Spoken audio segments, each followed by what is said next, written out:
I did a video last week and put it on YouTube basically for a bit of a laugh. The video was all about making dumplings, actually leek dumplings, using traditional methods.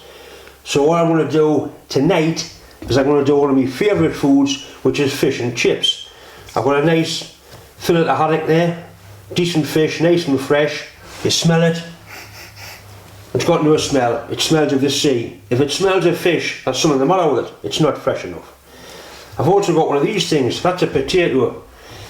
Inside the potato is actually chips.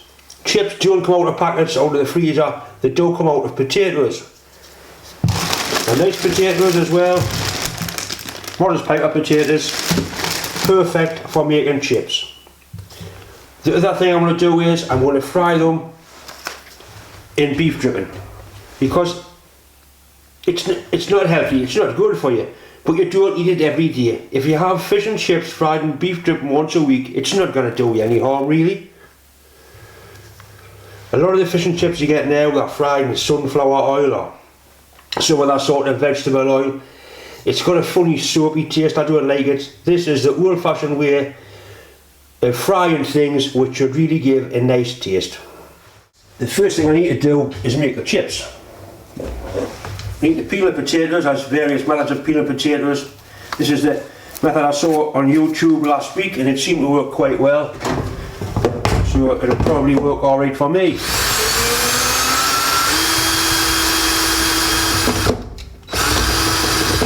It certainly seems to be doing the job. In case you're getting the right angle on the tool, getting the tool at the right cutting angle. Like that. That's better. Right, I've managed to peel our potatoes, cut them into roughly 1/2 inch slices. 13mm for the continental lads.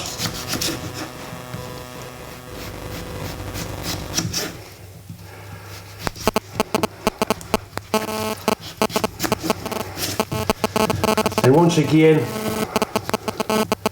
probably 1/2 inch by 5/8, a 13 by 16mm will be ideal.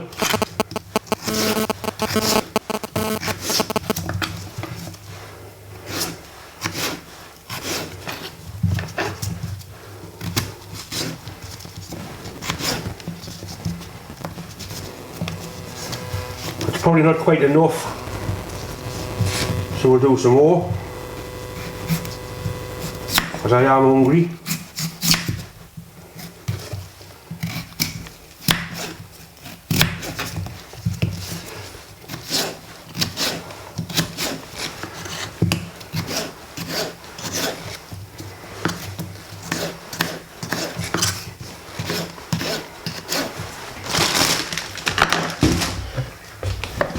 The chipped potatoes are then put into a bowl filled with cold water and left to soak for 20 minutes or as long as it takes me to prepare the batter to cook the fish in.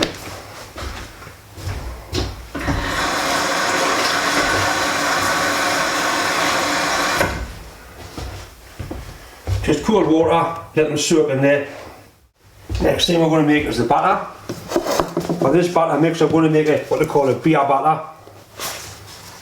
It's got beer in it. You need a cupful plain flour,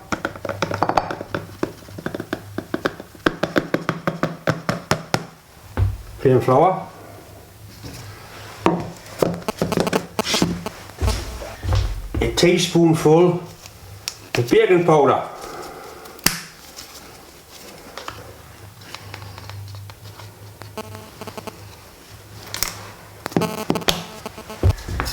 a little bit mix up. Also have to break down any lumps in the flour. Right, into that we'll add what we are. We're using a traditional ale from these parts. Newcastle brown ale, splendid drink.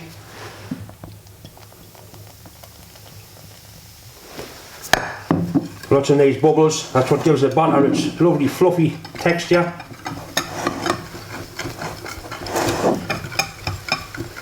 You want this a consistency of real thick, like thick gloss paint, like a coating batter. If you make it too wet, you just put a little bit more flour in, it's not the end of the world. I would normally use my mixer and my drill for this, but unfortunately the battery's gone flat. Right, it's starting to blend nicely together now.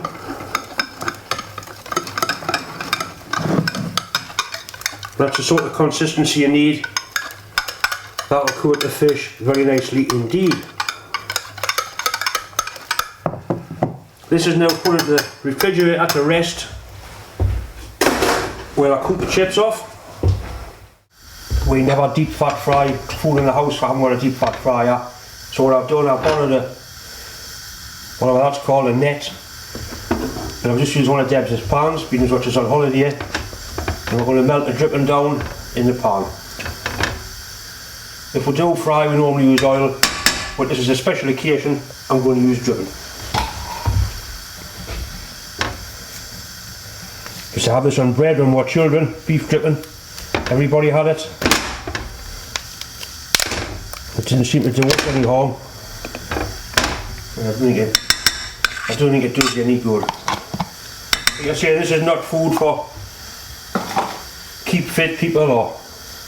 Right, the dripping's starting to melt now. Nice, clear, beautiful colour. Right, we'll turn our attention back to the chips now. The chips need to be obviously dry before they go into the hot fat, or you're going to put water into hot fat. We'll dry them off. This in a tea towel.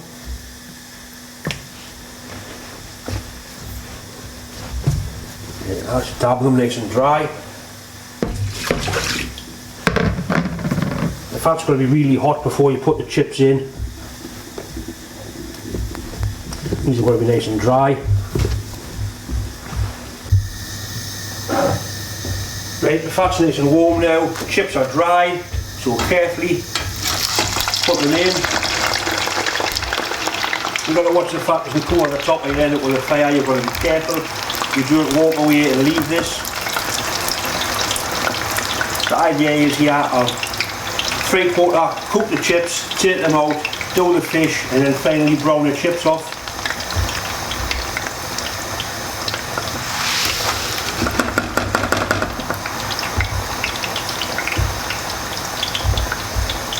Just a shame I can't put the smell in the video because this smells rather pleasant. Right, I'm going to turn my attention back to the fish now. We need a little tray with a small amount of flour in. Just to coat the fish in flour before you put it into the batter. It helps the batter to stick. Obviously that fish is too big to go into the pan I'm using, so we'll cut it in half.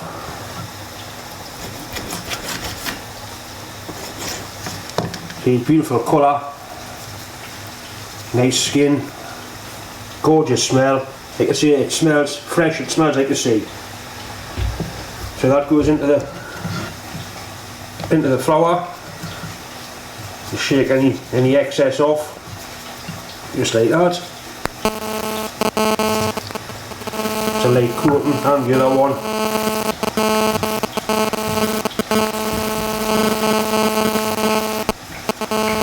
It's a personal preference, but I like to season the fish before I cook it with a little bit of salt and pepper.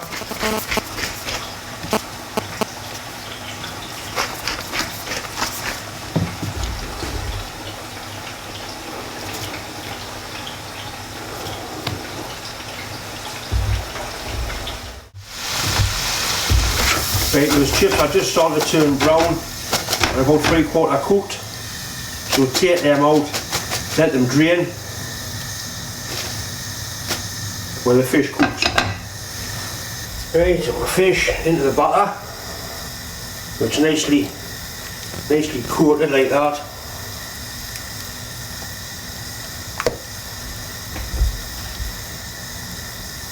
Any excess drips off and gently put it into the hot oil or the hot fat. Like that.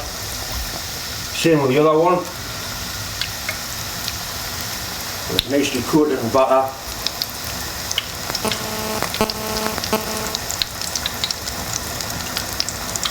And then gently lower it in.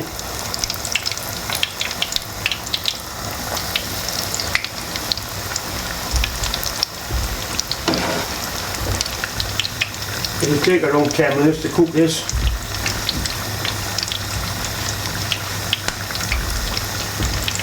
And I'll go for a while and we'll turn them over. Right, that fish is cooked now. It's got a beautiful colour.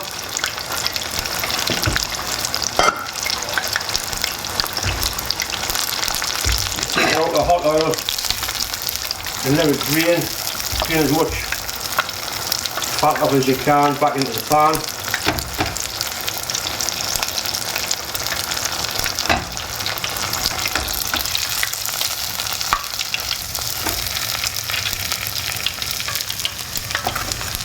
Right, carefully back in with the chips. 2 or 3 minutes to brown them off and they'll be perfect as well. The fish is draining nicely. Right, the chips are done, turn the heat off. You put the fish onto a warm plate. And the chips, a little bit of kitchen paper just to dry off. Beautiful colour.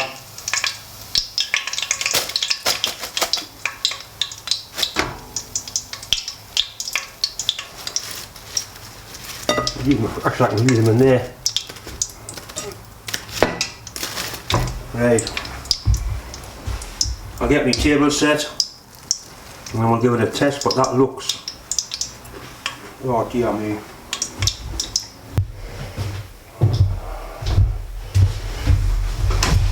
Right, this should be nice.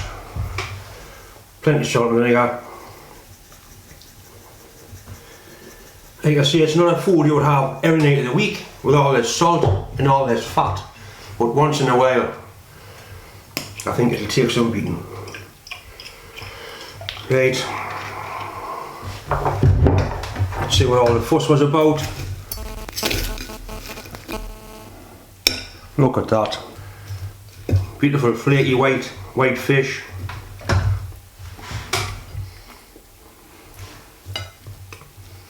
And that's possibly the best fish I've ever tasted, honestly.